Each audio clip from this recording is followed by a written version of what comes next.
In this video, we will show you the multi-step process that's used when cutting out a 3D model. First thing that we're going to do is insert a V-bit into our machine.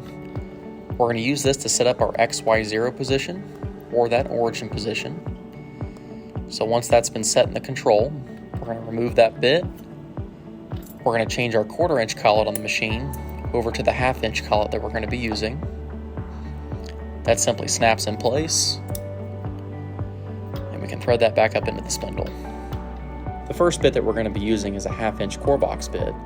We're going to be using this bit at about a 40% step over, and this will be for the roughing of our 3D model. We'll lock that down using our wrenches.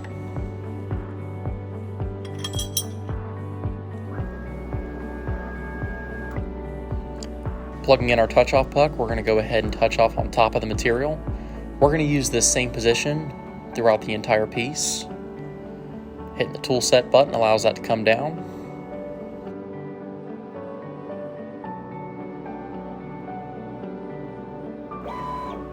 At any time in the project, you can hit the OK button on the control. That's going to return us back to that origin point so we can just visually reference it. We can see that it's set at 0, 0.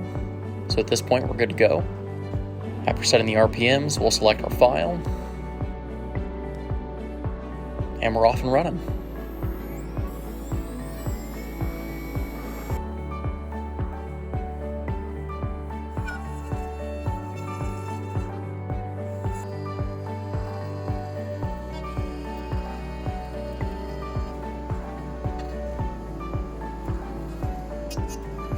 So with a quick bit change, we're going to be switching over to a 1/2 inch end mill here, and this is going to be used for doing our cutout or our profile.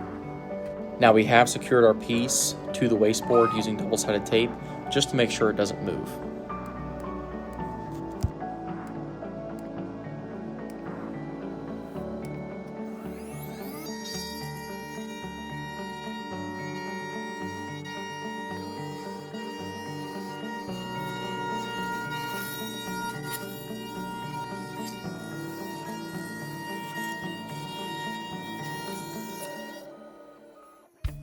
Another quick bit change and a touch off.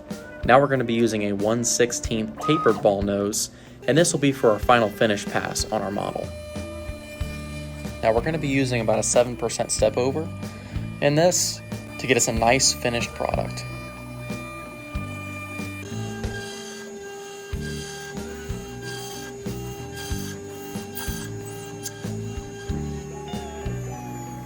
After one final bit change, we're going to be switching over to our V-bit, and this will be used to finish off our model. Inspiration and creativity give you truly endless possibilities of what you can do. We hope this inspired you a little bit.